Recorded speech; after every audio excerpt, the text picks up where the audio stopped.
Ada sukacita Bapak Ibu yang dikasihi Tuhan, amin. Baik, Bapak Ibu yang dikasihi Tuhan, mari sore hari ini kita sama-sama mau merenungkan kebenaran firman Tuhan. Kita mau belajar apa yang menjadi isi hati Tuhan di dalam kehidupan kita. Mari sama-sama kita buka Bapak Ibu yang dikasihi Tuhan di dalam Yosua pasal yang pertama. Yosua pasal yang pertama. Yosua pasal yang pertama kita akan baca ayat yang pertama sampai dengan yang kelima terlebih dahulu. Semua buka Alkitabnya. Mungkin yang tidak bawa Alkitab, ada Alkitab di gereja, bisa digunakan. Yosua pasal yang pertama, ayat yang pertama sampai dengan yang kelima terlebih dahulu. Yang sudah dapat katakan amin. Yuk saya baca yang ganjil, Bapak Ibu yang genap. Nanti ayat 5 kita baca sama-sama. Perintah Tuhan kepada Yosua untuk merebut anak Kanaan.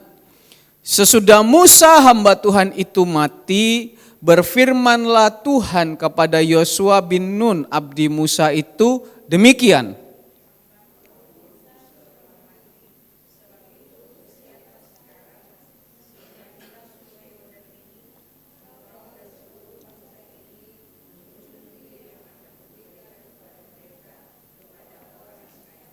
Setiap tempat yang akan diinjak oleh telapak kakimu, ku berikan kepada kamu, seperti yang telah kujanjikan kepada Musa.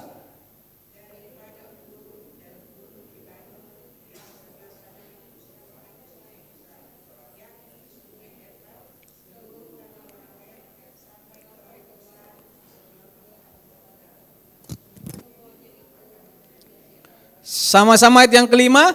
Seorang pun tidak akan dapat bertahan menghadapi engkau seumur hidupmu. Seperti aku menyertai Musa, demikianlah aku akan menyertai engkau. Aku tidak akan membiarkan engkau dan aku tidak akan meninggalkan engkau. Yang percaya sama-sama katakan, amin. Bapak Ibu yang dikasihi Tuhan, ini adalah babak baru daripada kehidupan Yosua. Setelah selama ini dia menjadi bawahannya Musa, setelah selama ini dia menjadi pesuruhnya Musa, setelah selama ini dia berada di dalam naungan Musa. Ketika Musa sudah meninggal, ini adalah babak baru di dalam kehidupan Yosua. Apa yang hari ini Tuhan mau buat di dalam kehidupan Yosua dan juga orang-orang Israel yang mengikuti Yosua? Kita tahu ya bahwa dari 12 suku bangsa Israel yang disuruh untuk mengintai, untuk melihat Yosua dan Kaleb pada waktu itu yang agak berbeda dengan orang-orang yang lainnya. Karena apa? Hatinya beda. Jiwanya beda. Nah, sore hari ini kita mau belajar juga Bapak Ibu yang dikasihi Tuhan, bahwa pada pagi hari ini apa yang Yosua alami, ya, apa yang Tuhan mau kerjakan dalam kehidupan Yosua pada sore hari ini, sama juga akan dikerjakan di dalam kehidupan kita. Kita masuk tahun 2025 ini juga adalah babak baru di dalam kehidupan kita. Amin Bapak Ibu. Masih panjang 2025. Dari bulan Januari sampai bulan Desember kita nggak tahu ke depan terjadi apa. Kemarin pada waktu saya rapat dengan pendeta-pendeta, karena nanti bulan Maret itu ada sidang majelis daerah. Kebetulan saya jadi panitia. Panitianya apa? Supir Bapak Ibu. Saya tugasnya supir. Selalu saya kalau panitia itu tugasnya supir. Dan yang paling enak itu memang tugasnya supir. Karena apa? Supir itu biasanya jemput-jemputi pendeta-pendeta Bapak Ibu. Jadi ketika kita jemputi pendeta, kita bisa tukar pikiran, kita bisa ngomong-ngomong, kita bisa mungkin saling berbagi pengalaman. Dan selalu selama saya tugas itu selalu tugasnya jadi supir. Apa yang dikatakan di dalam rapat itu ketika berbicara tentang sponsor dan lain-lain? Ada seorang pengusaha wanita, dia punya komplek perumahan di kota Surabaya, punya beberapa hotel juga.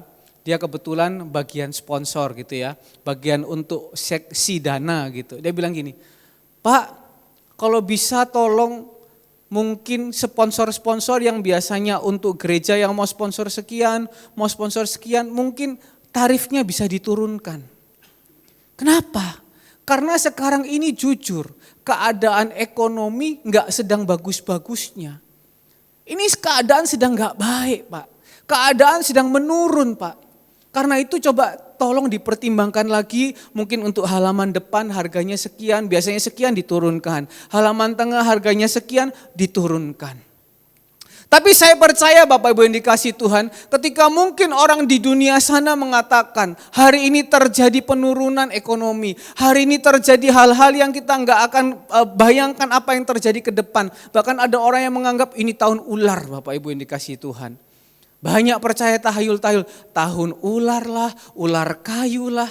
Tapi kita percaya pada sore hari ini, mau dia ular kayu, mau dia ular emas, tapi kalau Tuhan beserta kita, hidup kita selalu aman dalam perlindungan Tuhan. Amin. Kasih tahu kanan kirinya, kamu aman loh dalam perlindungan Tuhan. Nah, Bapak Ibu yang dikasihi Tuhan, sore hari ini kita mau belajar di dalam kehidupan Yosua, apa yang Tuhan buat di dalam kehidupan Yosua. Ayat yang pertama tadi dikatakan, sesudah Musa hamba Tuhan itu mati, berfirmanlah Tuhan kepada Yosua bin Nun, abdi Musa itu dengan demikian. Ya, hambaku Musa telah mati, sebab itu sekarang siap. Seberangilah sungai Yordan ini engkau dan seluruh bangsa, menuju apa? Negeri yang akan kuberikan. Nanti Bapak Ibu baca ayat yang ketiga sampai yang kelima, di mana di situ oleh kasih karunia Tuhan, Tuhan menjanjikan Yosua tempat yang besar. Tuhan menjanjikan Yosua bukan hanya tempat, tapi diperlengkapi dengan kekuatan yang besar. Bukan hanya diperlengkapi dengan kekuatan yang besar, kemanapun Yosua ada, musuh gak bisa kalahkan dia. Bahkan ayat yang kelima dikatakan, aku menyertai engkau, aku tidak akan membiarkan engkau, dan aku tidak akan meninggalkan engkau. Tanamkan sore hari ini di dalam kehidupan kita Bapak Ibu. Tahun 2025 saya tidak akan dibiarkan Tuhan. Tahun 2025 saya tidak akan ditinggalkan Tuhan. Tahun 2025 saya tidak akan meninggalkan Tuhan juga. Dan saya percaya tahun 2025, selama tahun 2025 Tuhan membawa saya ke dalam janji-janji Tuhan yang baik. Amin Bapak Ibu. Kita harus imani, kita harus yakini. Tapi apa yang Tuhan suruh perintahkan di dalam kehidupan Yosua? Apakah janji itu diterima mentah-mentah? Enggak Bapak Ibu. Apakah dia dapat dengan cuma-cuma? Enggak Bapak Ibu yang dikasihi Tuhan. Di depan sudah ada rancangan Tuhan, rancangan yang terbaik. Rancangan Tuhan yang penuh dengan harapan, amin. Tapi apakah itu didapatkan dengan cuma-cuma? Janjinya cuma-cuma. Tapi bagaimana Yosua bergerak untuk mendapatkannya? Makanya ayat yang kedua dikatakan, Yosua, ayo siap-siap. Siapkan hati, siapkan perlengkapan, siapkan umat Tuhan. Apa yang disuruh? Menyeberanglah ke sungai Yordan. Kelihatannya simpel ya Bapak Ibu. Cuma hanya sekedar jalan, menyeberang sungai Yordan, maka masuk ke dalam tanah perjanjian. Tapi tahu enggak Bapak Ibu, tidak semudah itu. Kita buka Yosua 3 ayat yang ke-15. Sungai Yordan pada waktu itu, kondisinya enggak seperti sekarang, mungkin airnya jernih atau bagaimana. Pada waktu zaman Yosua, melewati sungai Yordan itu keadaannya adalah apa? Segera sesudah para pengangkut tabut itu sampai ke sungai Yordan dan para pengangkut tabut itu mencelupkan kakinya ke dalam air di tepi sungai itu, sungai Yordan itu sebak sampai meluap sepanjang tepinya selama musim menuai. Artinya apa? Pada waktu Yosua mau menyeberangi sungai Yordan, keadaannya pada waktu itu sungainya lagi meluap, sungainya lagi tinggi airnya. Bukan hanya sungainya lagi tinggi airnya, tapi di samping kanan kirinya itu banyak semak belukar, banyak duri. Hari ini di daerah Mer Bapak Ibu, ada sungai di pinggir-pinggir kali situ. Ditemukan buaya putih, mau buayanya kecil, buayanya besar. Bapak Ibu coba kalau ada buaya dekat sini, lari enggak Bapak Ibu? Pasti takut Bapak Ibu. Tuhan suruh Yosua menyeberangi sungai Yordan. Tapi keadaan sungai Yordan pada waktu itu airnya lagi tinggi. Bayangkan pakaian imam itu seperti apa. Misalnya kayak saya pakai jas gini. Masuk menyeberangi sungai Yordan. Kelelep Bapak Ibu. Do you know kelelep? Pasti kelelep. Jalan gini kelelep. Panjangnya sungai Yordan 32 kilometer. Bukan 300 meter. Bukan 3 kilo. Saya kalau treadmill 1 jam bisa dapat 7,5 kilo. Tapi ini panjangnya 32 kilometer Bapak Ibu. Yang harus dilalui. Bayangkan kadang kita kena hujan sedikit aja Bapak Ibu sudah masuk angin Bapak Ibu. Ini harus jalan 32 kilometer. Bayangkan mau badan basah gimana pun pasti masuk angin. Ini yang dibawa ada perempuannya, ada anak kecilnya. Apakah Tuhan enggak ngukur itu? Apakah Tuhan enggak memikirkan itu? Kok Yosua disuruh ngelewatin? Wajar kan sebagai manusia takut, khawatir. Tuhan kenapa kok mau menikmati tanah perjanjian harus susah seperti ini? Mending orang di dunia saja, enggak usah susah-susah. Mungkin yang laki tinggal mungkin kerja apa begitu yang gampang dapat uang panasnya dapat. Enggak usah susah-susah percaya Tuhan, udah susah-susah berharap sama Tuhan. Yang wanita mungkin gampang, hari ini kita sekarang lagi rame ya Bapak Ibu. Lagi rame musim ani-ani gitu kan ya. Ani-ani berjas merah, ani-ani berpayung pink atau apa begitu yang hari ini lagi rame. Mudah kan mendapatkan kekayaan, mendapatkan ketenaran dengan mudah. Tapi kok harus melewati ini, menyeberangi sungai Yordan. Bapak Ibu, apa yang Tuhan perintahkan selalu punya arti dan selalu punya tujuan. Hari ini kalau dia berfirman, tangkap maksudnya Tuhan, tangkap arti firman-Nya Tuhan, dan dia punya tujuan yang baik. Dan kenapa harus sungai Yordan? Tuhan juga nggak tahu, si Yosua juga nggak tahu, kira-kira saya ngelewatin ini berapa lama ya. Bayangkan kalau mungkin dia sendiri mungkin 2 hari sampai. 2 hari itu mungkin dia sudah pikir, 2 hari nanti ketemu ini, bisalah. Tapi ini bawa orang banyak di belakang. Kenapa harus sungai Yordan? Dia nggak tahu berapa lama.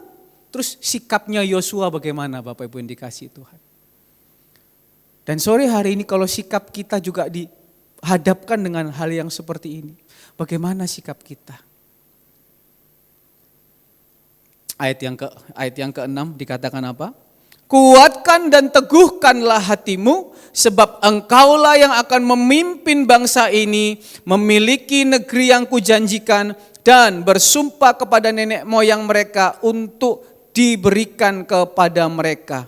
Dan Bapak Ibu, ketika Yosua melihat ini, dia enggak takut Bapak Ibu. Dia jalan, dia bergerak, dia nurut Bapak Ibu yang dikasihi Tuhan. Sore hari ini, bagaimana sikap hati kita ketika kita mau melewati tahun 2025 ini? Ketika Tuhan berpesan kepada kita, apakah kita masih pakai tedeng aling-aling? Kenapa kok Yosua yang dipilih? Yosua bukan orang besar. Yosua awalnya hanya seorang kacungnya Musa. Kenapa kok Yosua? Karena apa? Orang yang lain mungkin pemikirannya lebih bagus, punya kemampuan, punya kepintaran, tetapi dia taruh kepintarannya di atas, dia taruh kemampuannya di atas, bukan imannya yang di atas pengertian, bukan imannya yang di atas, tapi dia taruh kepintarannya. Sehingga apa? Ketika dia lihat tanah Kanaan, mana bisa kita masuk? Di sana banyak orang berkubu, di sana banyak orang besar. Tapi Yosua bukan siapa-siapa. Bukan juga orang yang mungkin punya jabatan tinggi. Tetapi dia mau merendahkan diri dan dia percaya. Ya memang di situ banyak orang besar. Tapi bersama Tuhan Yesus kita pasti bisa. Sore hari ini kita juga harus menanamkan itu. Bersama Yesus kita bisa melewati tahun 2025. Dan gak hanya melewati Bapak Ibu, tapi kita bisa menikmati janji Tuhan. Amin. Nah, kenapa kok sungai Yordan? Kenapa kok harus lewat ini? Ya memang jalurnya begitu Bapak Ibu, semua itu ada artinya. Untuk menikmati janji Tuhan itu enggak hanya sekedar enak-enak begitu. Kita tahu Sungai Yordan adalah apa? Tempat orang dibaptis. Tempat orang menenggelamkan setiap kehidupannya yang lama. Tempat orang meninggalkan semua hal yang tidak baik di dalam kehidupannya dan menjadi baru bersama Tuhan. Kita pun juga pada sore hari ini dalam gambaran rohani, Tuhan mau kita seberangi Sungai Yordan. Berapa lama? Enggak tahu. Pokoknya tugas kita hanya apa? Seberangi Sungai Yordan. Di dalam iring Tuhan, tinggalkan kehidupan kita yang lama. Di dalam iring Tuhan, sambil membuang semua yang enggak baik di dalam hidup ini, kita melangkah maju di dalam tahun 2025. Nanti kita mau belajar apa yang enggak baik. 2 minggu lalu kita berbicara tentang hati yang pahit. Itu harus ditanggalkan di tahun 2025 ini. Selama masih ada hati yang pahit, ya engkau akan terus jalan di Sungai Yordan terus. Tapi selama engkau mau melepaskan kepahitan, engkau mau melepaskan yang enggak baik itu, engkau akan bisa keluar dari Sungai Yordan masuk ke tanah Kanaan. Dan lihat Naaman ketika waktu dia sakit, Tuhan hanya bilang apa? Nyebur di Sungai Yordan. Padahal Sungai Yordan itu sungai yang kotor, kan masih ada sungai yang lebih bagus. Nyebur di Sungai Yordan 7 kali dan dia sembuh. Kita berdoa semua nanti jemaat bisa pergi ke Sungai Yordan. Amin. Gak hanya Pak Sirait aja, gak hanya Bapak Gembala, semua bisa ke Sungai Yordan. Nah sore hari ini Bapak Ibu yang dikasihi Tuhan, ayo. Ketika Yosua mau melangkah, ya Tuhan saya melangkah, saya mau dengan iman, dengan kuat dan dengan teguh hati. Apa yang terjadi? Tuhan tidak membiarkan air itu membanjiri bajunya. Tuhan tidak membiarkan semak belukar kanan kiri itu, duri itu kena di dalam kehidupan Yosua. Tapi apa yang dibuat oleh Tuhan? 1 kali mujizat terjadi di Sungai Yordan. Air bisa menjadi kering selama mereka lewat. Karena apa? Karena Tuhan yang bekerja. Sore hari ini jangan ragukan kuasa Tuhan.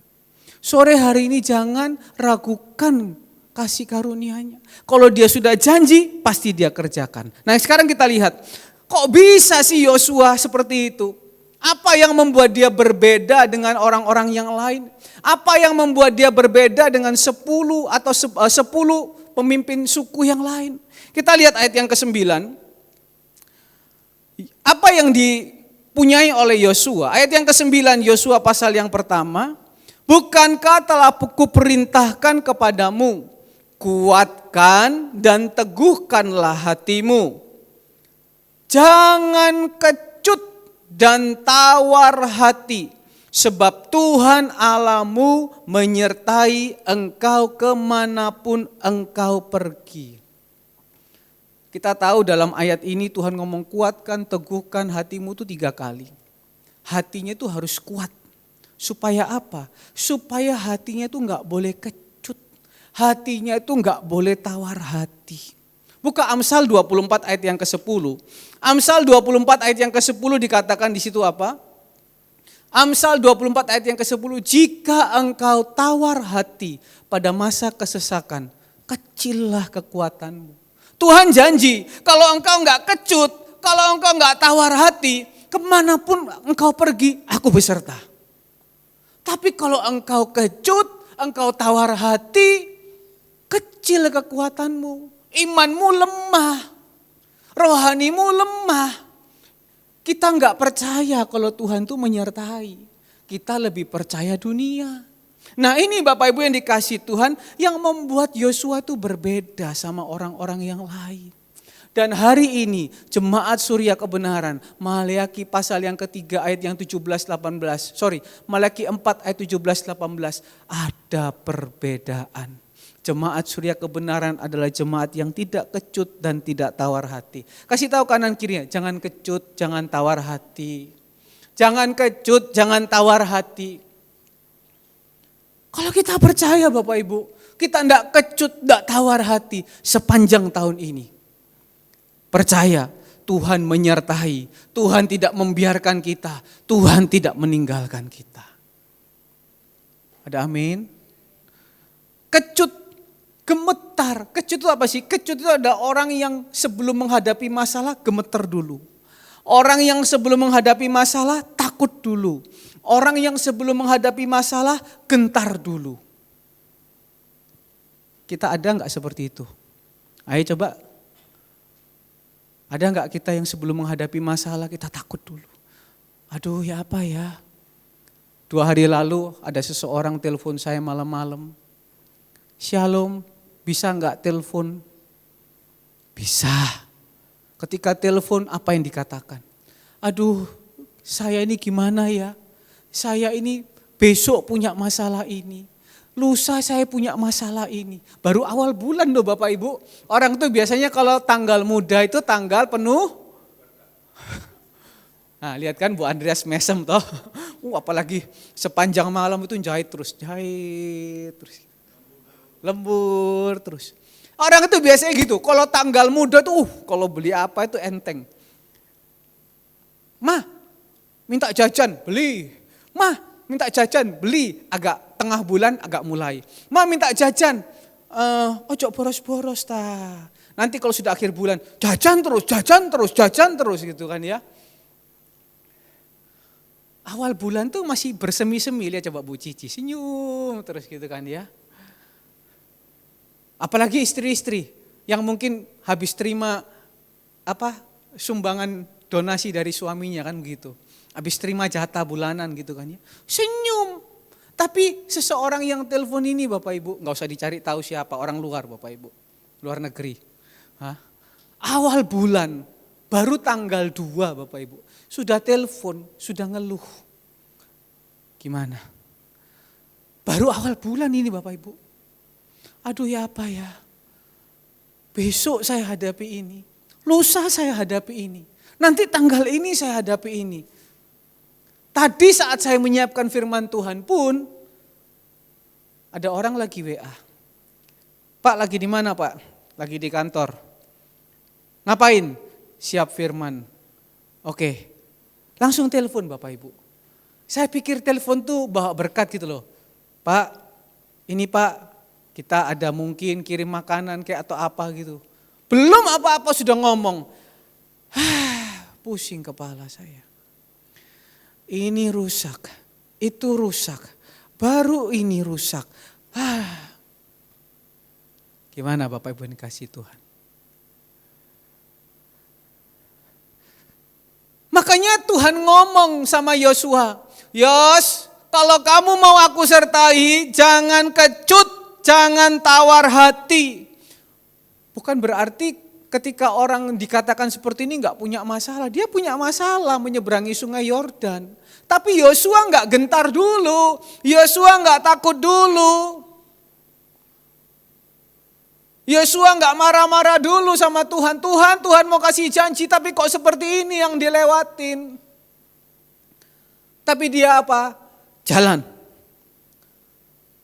Yosua enggak patah hati. Sama seperti orang kalau mau mendekati seseorang gitu kan ya, mungkin sudah enggak direspon, patah hati. Ya ini juga termasuk kecut hatinya. Orang kalau hatinya sudah kecut ke depan, enggak jadi apa-apa Bapak Ibu. Kemudian dikatakan tawar hati. Tawar hati itu apa? Hidup sudah enggak ada rasa, hambar. Hubungan sama Tuhan sudah seperti ya hanya sekedar rutinitas. Oh iya hari Minggu ada ibadah jam 4 sore. Hari Minggu ada ibadah jam 6 pagi. Kemudian ada perjamuan. Tapi enggak ada sebuah kerinduan yang kepingin Tuhan di saat ibadahnya kau mau sungguh-sungguh cari wajahmu. Datang sakar PDW. Tadi Ibu Johana 3:30 udah datang. Iya kan? Hanya sekedar rutinitas, supaya sudah enggak ada rasa lah. Coba Bapak Ibu suami istri di tempat ini, yang mungkin sudah menikah, sudah lama, masih ada rasa enggak? Coba senggol. Pak ada rasa enggak Pak? Terus bapaknya jawab, asem. Bayangkan Bapak Ibu hari ini lagi viral, yang punya istri cantiknya begitu luar biasa, masih muda, ya kan? Kaya lagi, ditinggal, jalan sama perempuan lain. Ya saya nggak bisa membandingkan gitu ya, yang mana lebih cantik, yang mana lebih cantik. Ya cuma katanya orang, lebih cantik istrinya, lebih kaya istrinya. Tapi kok bisa loh Bapak Ibu, bisa selingkuh sama perempuan lain. Hari ini lagi viral gitu kan dia. Sampai dikatakan, apa tadi lupa saya, payung merah atau payung kuning gitu, pokoknya begitulah Bapak Ibu. Kenapa? Kadang seringkali karena rasanya sudah hambar. Atau ada mungkin yang baru menikah sudah hambar. Kalau Opung Sirait bilang, saya mau hambar sama siapa Andre? Ya kan? Yang saya bisa rasakan ya masakannya Bu Nyo atau Bu Retno, tinggal gitu aja hambar apa enggak gitu kan. Orang kalau sudah hambar, ya sudah. Nah tapi sore hari ini Tuhan mau bilang, yang sudah hambar jangan hambar lagi dong. Harus diperbaiki supaya ada rasa cinta gitu kan Bapak Ibu. Apalagi ini bulan Februari. Pak Hengki sudah siap bunga belum buat Ibu Ivon? Bunga bang Ibu Ivon bilang kan gitu. Bulan penuh kasih. Bajunya merah-merah semua ini Bapak Ibu. Ini apa nih? Bulan kasih atau mokong sifat coy gitu. Wahyu 3 ayat yang ke-16 dan 17 gitu kan ya. Orang yang tidak panas, orang yang tidak dingin, ya kan? Jadi karena engkau suam-suam kuku, tidak panas atau tidak dingin, apa? Aku akan memuntahkan engkau dari mulutku. Nggak ada rasa. Tuhan pun sama kita juga nggak ada rasa. Jangan kita yang bilang, saya nggak ada rasa sama Tuhan. Tuhan pun juga bisa loh nggak ada rasa sama kita. Nah ini yang Tuhan mau ngomong sama Yosua, hal sederhana, simpel. Tapi penting. Hari-hari ini Bapak Ibu yang dikasihi Tuhan, bangsa Israel juga gagal masuk tanah perjanjian. Karena apa? Mati rasa sama Tuhan. Ketemu Tuhan hanya saat butuh. Tuhan tolong saya sudah kepepet, Tuhan tolong saya sudah kecepit. Saya butuh bantuan Tuhan, Tuhan tolong. Begitu Tuhan sudah tolong, Tuhan sudah angkat, lari lagi bangsa Israel. Muter aja gitu hidupnya. Saya berdoa jemaat surya kebenaran tidak seperti itu. Jemaat surya kebenaran itu orang yang betul-betul punya rasa sama Tuhan. Ikut Tuhan tuh sungguh-sungguh. Sama Tuhan tuh hubungan kerohaniannya enggak mati.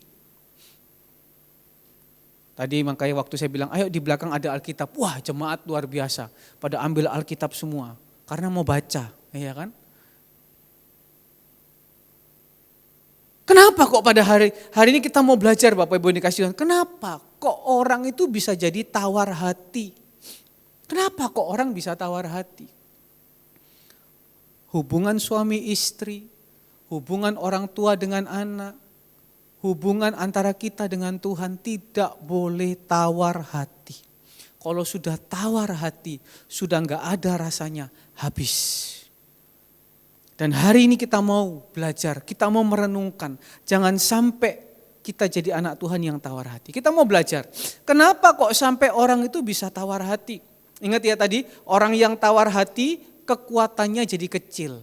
Nggak bisa ngapa-ngapain, imannya mati, percayanya mati. Ya, yang pertama kenapa orang bisa tawar hati? Karena apa? Karena orang itu mengizinkan perkara dunia masuk di hatinya. Di dalam kehidupan ini ada yang namanya roh daripada Tuhan dan ada yang namanya roh daripada dunia.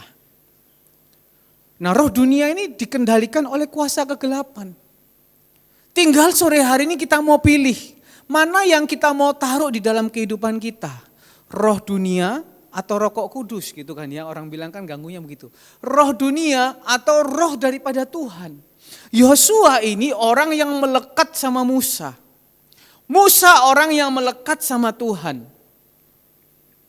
Otomatis ketika Yosua melekat sama Musa, Musa melekat sama Tuhan. Ketika Yosua melekat sama Musa, apa yang Tuhan titipkan dalam kehidupan Musa, itu juga masuk di dalam kehidupan Yosua.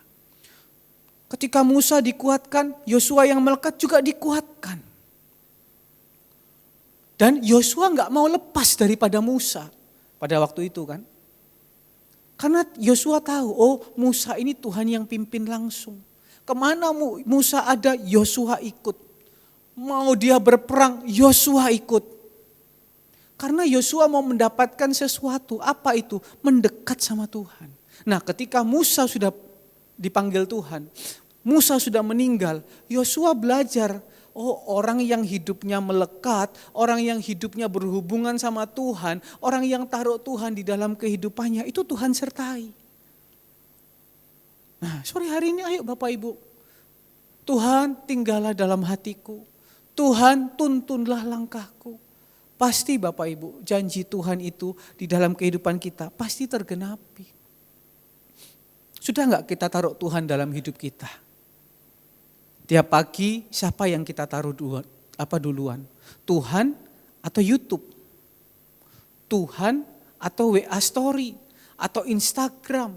Atau tontonan dunia? Siapa yang kita taruh di dalam hidup kita terlebih dahulu? Tuhan atau ambisi kita? Lot kita melihat ya, buka dalam Kejadian pasal yang ke-13. Berbeda dengan Lot. Kejadian 13 ayat yang ke-10. Lalu Lot melayangkan pandangnya dan dilihatnya bahwa seluruh lembah Yordan banyak air seperti taman Tuhan, seperti tanah Mesir sampai ke Soar. Hal itu terjadi sebelum Tuhan memusnahkan Sodom dan Gomora. Nah, Lot dan Abraham ini dekat Bapak Ibu yang dikasihi Tuhan. Tapi karena sama-sama diberkati, Abraham bilang, Lot kamu pisahkan diri aja daripada aku. Kamu pilih yang mana? Tapi Lot tidak taruh Tuhan di dalam kehidupannya sehingga pilihannya salah. Kalau dia taruh Tuhan harusnya dia bilang, terima kasih Bapak Abraham sudah tuntun saya, sudah ngajarin saya. Bapak Abraham pilih dulu yang mana? Saya ngikut. Betul toh? Loh, Lot ini diberkati kan karena Bapak Abraham. Lot diberkati ini karena Abraham disertai Tuhan. Nompleng Bapak Ibu. Harusnya kalau ada Tuhan dalam hidupnya, dia ngomong, nggih, dalam Bapak Abraham milih dulu. Tapi Lot membiarkan dunia itu masuk. Dia melihat apa yang di dunia. Oh lebih enak ini di dunia. Dia lihat, oh di Mesir ini, dia lihat ini yang bagian ini nih, seluruh lembah Yordan ini, oh subur. Seperti tanah Mesir. Oh ini bagus.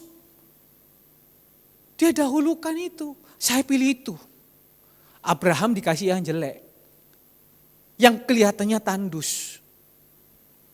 Seringkali Bapak Ibu pilihan kita jadi salah ketika kita taruh. Izinkan dunia itu masuk. Apa yang setiap hari ini kita dengar di dalam kehidupan kita.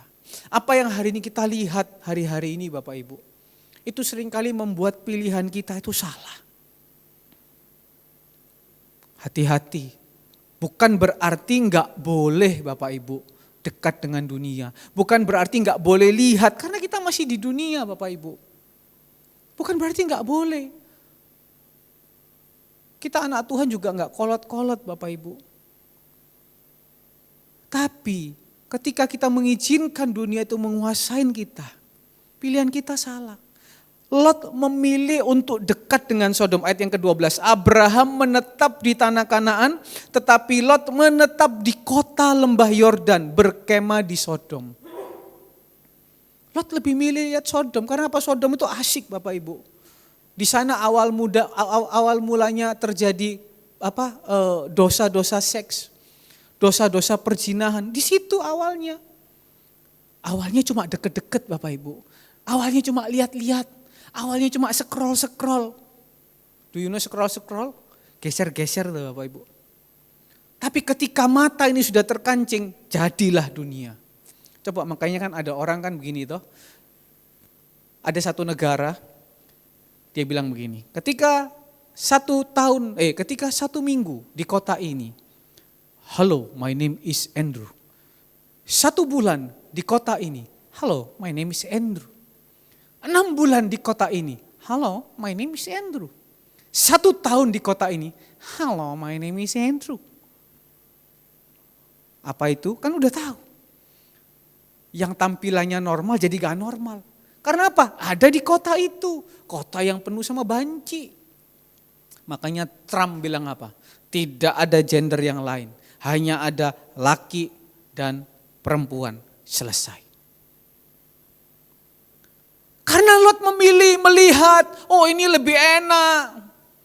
Hidup di dekat Sodom ini bagus, ada entertain, ada hiburan. Hari-hari ini pun juga gereja juga dimasukin entertain. Tapi kita nggak boleh menghakimi, kita doakan. Supaya orang yang datang bukan hanya melihat entertainnya, melihat antri. Terus kemudian pulang, disuruh seberang sungai Yordan, nggak mau. Cek soro nih, ada sing gampang kok milih sing soro. Ya kan? Tapi ketika mereka datang beribadah, mereka berubah. Amin Bapak Ibu. Itulah menyeberangi sungai Yordan. Ketika dia seberangi sungai Yordan, dia nggak lihat apa-apa. Dia cuma lihat Tuhan arahkan kemana yang kering itu dia ikuti. Tuhan arahkan kemana dia ikuti. Tuhan arahkan kemana diikuti. Nah bagaimana caranya supaya jangan sampai perkara dunia ini masuk Bapak Ibu. Lihat ya pasti. Kita nggak bisa hindari. Tapi gimana caranya nggak masuk? Ayo jaga hubungan dengan Tuhan. Ibrani 10 ayat yang ke-25 dikatakan, janganlah engkau menjauhkan diri dari pertemuan-pertemuan ibadah. Ya kan? Tetapi marilah seperti yang dibiasakan oleh beberapa orang. Tetapi marilah kita saling menasihati, semakin giat melakukan menjelang hari Tuhan mendekat. Tuhan malah bilang melalui Paulus, ayo jangan jauh dari ibadah. Justru harus semakin giat. Ini hari sudah mau akhir Bapak Ibu yang dikasihi Tuhan. Hari ini sudah mau dekat. Bukan berarti kita harus jauh dari dunia. Kita masih kerja di dunia. Kita masih cari makan di dunia. Tapi jangan ibadahmu, jangan hubunganmu dengan Tuhan itu jauh. Jangan kau cari Tuhan hanya untuk tambal butuh. Tapi cari Tuhan sungguh-sungguh. Taruh Tuhan sungguh-sungguh, dijamin. Tidak mungkin tawar hati. Dijamin Bapak Ibu. Itu ada Alkitab 1 tahun baca 1 kali. Kalau engkau punya kerinduan, Tuhan saya kepingin Tuhan. Kan kita dengar kan, apa yang kita makan, itu yang keluar nanti. Kalau kita makan dunia terus, loh kan saya juga lihat itu potongan-potongan khotbah di WhatsApp, di YouTube kan juga potongan khotbah. Boleh Bapak Ibu, tapi berapa banyak yang lihat itu dibanding hobinya. Hobi mancing kek, ya kan? Hobi ini kek. Itu ada Alkitab banyak di situ. Yang 1 tahun 1 kali baca, ambil tekad Tuhan saya mau bangun hubungan dengan engkau. Baca dulu. Kan baca dulu. Nanti ketika kita baca, Roh Kudus kasih kita pengertian. Roh Kudus mulai bicara sama kita. Roh Kudus mulai ajarkan kita. Roh Kudus mulai tuntun kita. Dimulai dari kapan? Sekarang. Mumpung masih bulan Februari Bapak Ibu. Nanti kalau sudah bulan Juni kita bilang, aduh udah 6 bulan. Telat, nanti tahun depan aja. Iya rek urip Bapak Ibu. Nek gak urip. Bagaimana? Ayo Bapak Ibu, hari ini saatnya. Kita ambil langkah, Tuhan saya mau kembali menjaga hubungan. 1 Timotius 4 ayat yang ke-7 dan yang ke-8. 1 Timotius 4 ayat yang ke-7 dan ke-8. Tetapi jauhilah tahyul dan dongeng nenek tua. Latihlah dirimu beribadah. Ya, barusan tahun baru Imlek Bapak Ibu dikasih Tuhan. Masih banyak orang yang percaya dengan tahyul. Kebetulan Bapak Gembala ngundang saudara makan. Ketika sudah duduk di meja makan, saya sudah siap pesan makanan kan. Ini berapa orang ini? 12. Oke, Mbak tolong pesen bubur 12. Apa yang mereka katakan? Tidak. Saya tidak makan bubur. Ya. Oh, gak makan bubur? Nasi ya? Tidak. Saya tidak makan nasi. Kenapa? Itu tradisi. Kalau tahun baru Imlek gak boleh makan bubur. Karena bubur makanan orang miskin. Padahal kalau sakit makan bubur. Ada sakit makan bebek goreng, ada, tapi kalau sudah mau sembuh. Kalau sakit coba misalnya Kak Ivon dulu waktu awal-awal sakit, makannya apa? Bubur pasti. Gitu masih bilang bubur makan makanan orang miskin. Nasi, enggak boleh makan nasi. Enggak tahu, saya lupa alasannya. Terus enggak boleh tidur siang. Nah terus kalau ngantuk gimana Bapak Ibu? Kenapa tidur siang enggak boleh? Nanti sepanjang tahun tidur siang terus. Enggak boleh keramas. Waduh, gimana nggak boleh makan nasi, nggak boleh makan bubur, nggak boleh keramas, terus harusnya apa Bapak Ibu? Ya kan? Masih percaya tayul. Menikah tanggal 4 bulan 4, Jumat Kliwon, pasti hotel murah, ya kan? Coba kamu menikah tanggal itu aja, berani nggak? Betul Bapak, tanggal 4 bulan 4. Coba kalau tanggal 2 bulan 2 itu kan diskonnya banyak. Tanggal 4 bulan 4 itu kan juga pasti Shopee, Pay Later deh. Diskon banyak tanggal 4 bulan 4. Apalagi Jumat Kliwon. Pas lagi hari Jumat itu Bapak Ibu. Diskon pasti 75% tuh. Ayo coba yang mau menikah coba ngajak tanggal itu, berani enggak? Masih percaya gitu-gitu. Apalagi kemarin. Oh ya itu dulu. Jangan percaya itu, tapi apa? Latihlah dirimu beribadah. Kasih tahu kanan kirinya, beribadah. Beribadah itu bukan dipaksa, tapi dilatih. Nanti jadi sebuah kebiasaan, tapi bukan rutinitas. Merupakan sebuah kehausan. Tapi kalau minggu ini datang, minggu depan gak datang, atau mungkin doa pagi deh. Datang gak datang, masuk gak masuk. Ketika kepepet masuk. Sudah gak kepepet masuk. Hilang. Jangan kayak gitu Bapak Ibu. Kalau bangun sama hubungan sama Tuhan harus betul-betul sungguh-sungguh. Sungguh-sungguh. Ya Bapak Ibu, hari ini ambil tekad. Tuhan, bulan Februari, saya mau kembali membangun hubungan supaya saya enggak tawar hati. Tuhan pun juga sama kita enggak tawar hati. Kita sama Tuhan klop. Kita sama Tuhan krek. Sama kayak orang yang barusan pacaran kan. Orang itu kan kalau baru pacaran itu kan kayak kepingin ketemu terus. Waktu itu kayak kurang gitu loh. Udah jam 11 malam ya gitu kan ya. Begitu Bapak Ibu yang kasih Tuhan, bangun kembali. Yang pertama, karena apa? Mengizinkan yang dari luar itu masuk. Nah hari ini kita filter. Yang dari luar gak baik kita buang. Yang dari luar gak baik kita buang. Yang baik kita ambil. Yang kedua, apa yang membuat seseorang itu tawar hati? Yang membuat seseorang tawar hati adalah ketika dia mulai jemu atau bosan dengan keadaan hidup. Nah, orang bisa tawar hati.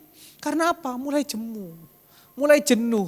Kehidupan kok ikut Tuhan, gini-gini ya. Berangkat pagi, pulang sore, ya kan? Tiap akhir bulan terima gaji, ya. Kemudian hari Senin, hari Kamis doa malam, Sabtu kaum muda, Minggu kebaktian, hidup pokoknya gitu-gitu. Nggak ada yang wow gitu ya. Bahkan ada orang yang mengatakan, saya ini loh sudah berusaha hidup benar loh. Saya ini sudah berusaha untuk membuang kehidupan saya yang lama. Saya kepingin loh dengar kesaksian-kesaksian yang di gereja itu loh. Bisa dapat ini, bisa dapat ini. Tapi kok saya bukannya dapat, tapi saya malah susah. Tapi saya malah menghadapi tantangan. Sampai saya ini bingung. Saya ini harus ngapain? Ini real Bapak Ibu, kenyataan hidup. Gak usah dicari orangnya siapa, dari luar Bapak Ibu. Dengar dari YouTube, YouTube kita banyak yang ikut. Gimana ini? Ini baru terima uang, tapi gak cukup. Sudah habis, besok ada lagi. Coba lihat orang dunia, keluar uangnya gampang. Mau jalan-jalan gampang. Di Instagramnya lihat pamer ini, pamer itu, jalan ke sini, jalan ke situ. Kita ini mau dapat berkat kayak susah banget, padahal udah berusaha hidup bener loh. Gimana Bapak Ibu? 2 Korintus 4 ayat yang ke-16. 2 Korintus 4 ayat yang ke-16 dikatakan apa? Ini yang dikatakan oleh Rasul Paulus. 2 Korintus 4 ayat yang ke-16. Oke, yuk. 2 Korintus 4 ayat yang ke-16. Sebab itu kami enggak tawar hati.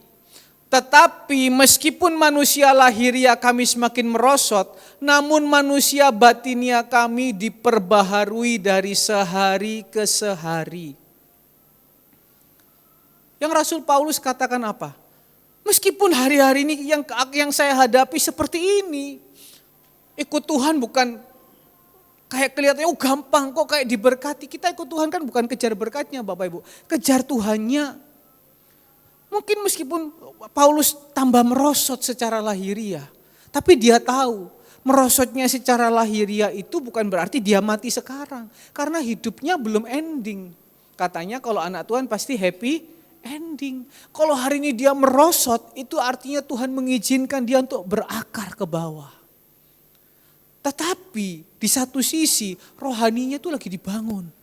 Rohaninya lagi dibangun. Rohaninya lagi dibangun. Ingat kan buah kurma? Buah kurma itu nanam itu berapa tahun ke bawah? Dia ditindis oleh batu itu berapa tahun dia berakar ke bawah? Tapi kalau dia sudah berbuah, waktunya sudah datang, dia naik lihat buahnya itu. Penuh enggak karu-karuan. Tapi bukan berarti malas-malesan. Tetap aktivitas kita lakukan sebaik-baiknya. Apa yang kita kerjakan sebaik-baiknya. Makanya selalu mau yang terbaik buat Tuhan. Kerja dimanapun selalu kerja yang terbaik. Ingat kan kesaksian minggu lalu? 3 tahun cuma ditanyain. Ini gimana caranya? Cuma diminta tolong ajarin anak saya. Tapi dibayar? Enggak kan? Tapi 3 tahun. Pada saatnya sudah muncul waktunya, muncullah sebuah kursi, tinggal duduk, enak. Yang menikmati siapa? Orang banyak. Dari hasil apa? Selama 3 tahun itu dipelonco, selama 3 tahun itu ditekan oleh batu. Saya percaya Bapak Ibu juga pasti mengalami hal-hal yang seperti itu. Tapi seringkali banyak orang kan hari ini kan banyak khawatirnya. Gimana? Saya sudah berusaha hidup benar loh. Efesus 3 ayat yang ke-13. Paulus katakan apa lagi? Efesus 3 ayat yang ke-13. Sebab itu aku minta kepadamu supaya kamu jangan apa? Tawar hati melihat kesesakanku. Karena kesesakanku itu adalah apa? Kemuliaan. Di balik setiap kesesakan. Di balik setiap pergumulan tantangan. Yang penting bukan karena dosa. Yang penting bukan karena dosa. Itu Tuhan sedang menyiapkan kemuliaan. Ingat, Tuhan tidak pernah mengizinkan pencobaan itu melebihi kekuatan kita. Pasti kita bisa melewatinya. Bangsa Israel, dia jemu. Tiap hari makannya mana, bosen. Enak di Mesir. Makannya semangka, bawang pre, makan enak. Enak di dunia, bebas. Kristen boleh Kristen tapi minum-minum oke, lanjut. Kristen boleh Kristen merokok, lanjut. Kristen boleh Kristen punya simpanan, lanjut. Kristen boleh Kristen mulutnya tetap jahat. Tapi kalau kita mau yang sungguh-sungguh Bapak Ibu. Ini loh jalannya Bapak Ibu. Terus apa akhirnya yang saya katakan? Bagaimana caranya supaya kita enggak jenuh? 1 Tesalonika 5 ayat yang ke-18. Mengucap syukurlah dalam apa? Kasih tahu kanan kirinya. Yuk mengucap syukur. Saya tanya. Loh, Anda ini bilang kan, hari ini habis. Besok ada lagi, besok ada lagi. Sekarang saya tanya dulu, hari ini Tuhan sertai enggak? Iya, hari ini loh Tuhan buat jalan. Hari ini loh Tuhan buat mujizat. Hari ini loh Tuhan buat apa yang saya enggak pikirkan Tuhan tolong. Tapi udah habis. Ya udah, kuncinya satu, bersyukur dulu. Oh hari ini Tuhan sudah lewatkan. Nanti besok lihat kan Tuhan mau buat apa lagi. Nanti lihat kan lusa Tuhan mau buat apa lagi. Bersyukur. Jangan cuma nyanyi tok, bersyukurlah kepada Tuhan. Bersyukurlah kepada Tuhan. Tapi kalau kena masalah gini, nah kadang orang harus seringkali diingatkan. Gimana supaya enggak jenuh? Bersyukur kalau hari ini Tuhan izinkan sudah terlalui. Siapa yang hari ini enggak punya masalah? Semua punya, tapi terlalui. Ayub 39 ayat yang ke-22. Ayub katakan di situ apa? Ayub 39 ayat yang ke-22. Engkau yang memberi. Oh oke, saya salah. Ayub 23 ayat yang ke-10. Ayub 23 ayat yang ke-10 dikatakan di situ apa? Karena ia tahu jalan hidupku. Seandainya ia menguji aku akan timbul seperti emas. Ayub pada waktu menghadapi kesulitan, dia enggak tawar hati. Dia bersyukur terus karena dia tahu hidupnya nanti ujungnya, endingnya gak pernah sia-sia. Bapak Ibu imani, yakini. Kalau hari ini engkau ada di dalam masa kesesakan, jangan jenuh, jangan jemu-jemu. Belajar bersyukur. Nanti lihat ending hidupmu gak pernah Tuhan kecewakan. Pasti rencana Tuhan yang terbaik. Amin. Hari-hari ini saya punya teman ada di luar rumahnya di Sidoarjo. Dia kalau pelayanan itu selalu Sidoarjo Rungkut. Kadang Rungkut keliling lagi kemana, kebetulan gereja itu cabangnya besar. Dia kalau kemana-mana melayani selalu senyum, saya juga jarang ketemu dia. Tapi kalau dia kemana-mana melayani itu senyum, badannya gemuk besar. Senyum terus. Melayani anak kecil senyum, melayani ini senyum, gak merengut Bapak Ibu. Tapi siapa yang tahu? Ternyata dia juga punya persoalan. Hari ini saya ikutin terus Instagramnya. Berapa hari lalu operasinya cukup besar. Pasti biaya. Selisih berapa hari, operasi lagi. Karena ada kesalahan di dalam operasi. Tapi fotonya senyum terus. Saya cuma bilang, yang kuat ya bro, saya bilang gitu. Siapa? Istrinya cuma terus di sampingnya memberikan kekuatan, terus di sampingnya memberikan, masih muda. Siapa yang tahu? Harusnya dia juga bisa bersungut. Kan hari-hari ini kan orang kalau misalnya gitu sedikit tulis di status persungutannya. Tapi orang yang seperti ini, hanya dia tuliskan apa? Aku bersyukur buat kebaikan Tuhan. Dia tuliskan ayat lagi. Saya enggak terlalu kenal. Cuma saya bilang semangat bro. Saya ketemu dia jarang-jarang, masih muda. Nah sore hari ini Bapak Ibu, kalau kita menghadapi hal yang kesesakan dalam kehidupan kita, belajar jangan pernah bersungut. Katakan mengucap syukur. Yang terakhir Bapak Ibu yang dikasihi Tuhan. Kenapa kok orang itu gampang sekali tawar hati? Kolose 3 ayat yang ke-21. Kolose 3 ayat yang ke-21. Hai bapak-bapak, jangan sakiti hati anakmu. Supaya apa? Jangan tawar hatinya. Ternyata tawar hati itu juga bisa disebabkan karena apa? Karena mungkin perkataan. Karena mungkin perlakuan. Akhirnya membuat orang hatinya menjadi tawar. Karena apa? Hubungannya hambar. Mungkin suami menyakiti hati istrinya dengan perkataan. Kadang kan gak sadar. Mungkin ngomong kelihatannya biasa tapi tajam, menusuk. Saya baca di mana tadi ya. Suami memperkatakan sesuatu. Istri gak bisa marah, tahan-tahan. Ketika istri tahan-tahan yang muncul adalah benjolan. Apa itu? Tumor. Ya nggak tahu benar apa enggak itu.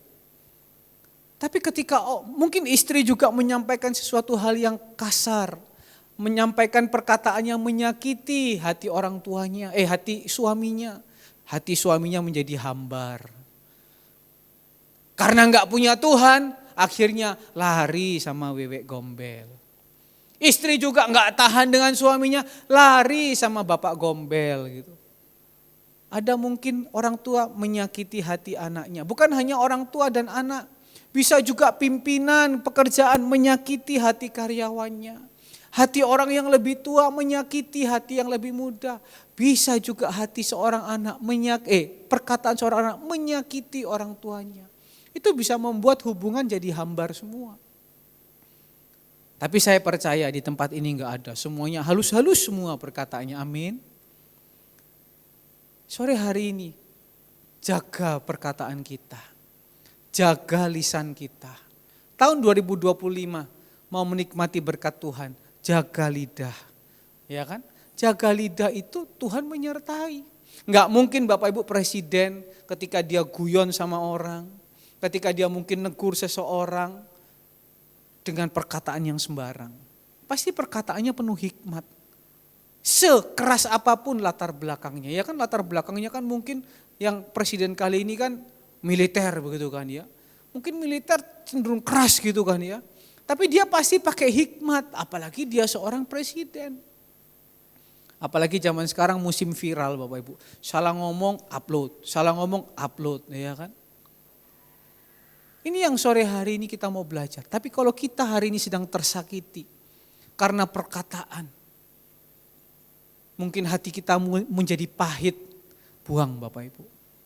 Anggaplah itu sebagai sebuah proses, buang Bapak Ibu. Enggak usah diingat-ingat, karena apa? Kalau kita pahit hati, kita tawar hati, Tuhan mau menyertai gimana?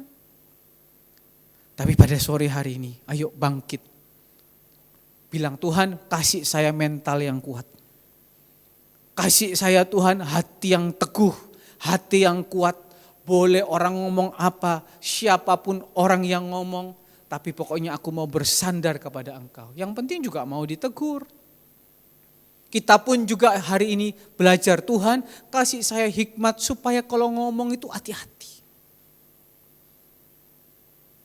Anak yang lempar diri dari Universitas Petra, kemarin saya lihat ayahnya pasang foto, saya 4 bulan sudah engkau berjalan, ya kan? Kenapa? Karena perkataan teman-temannya, hatinya, hati mentalnya beda anak zaman sekarang. Tapi saya percaya yang di surya kebenaran ini beda.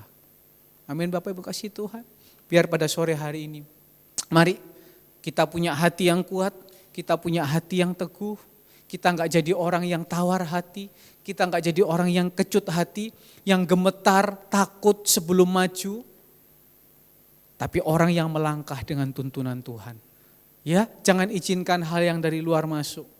Jaga hubungan dengan Tuhan. Ketika engkau jemu, ketika engkau jenuh, belajar mengucap syukur. Dan yang terakhir, buang semua kepahitan. Buang semua hal-hal yang mungkin mengganjal dalam hati. Supaya hatimu gak tawar. Dan belajarlah punya perkataan yang bijaksana. Punya perkataan yang membangun. Karena ayat yang terakhir dikatakan 1 Tesalonika 5 ayat yang ke-14 dikatakan di situ apa? Paulus ngomong, kami juga menasihati kamu saudara-saudara, tegur mereka, bukan berarti gak boleh negur, ya, yang hidup dengan tidak tertib. Tetapi apa? Hiburlah mereka yang tawar hati, belalah mereka yang lemah, sabarlah terhadap semua orang. Ayo kalau kita tahu hari-hari ini di sekitar kita, ada orang yang hatinya mulai tawar, doakan, ajak kembali dekat sama Tuhan. Kita mau supaya 2025 semua jemaat surya kebenaran hidup dalam rencana Tuhan, hidup dalam jalan pemeliharaan Tuhan. Tuhan Yesus memberkati, saya kembalikan kepada Bapak Gembala.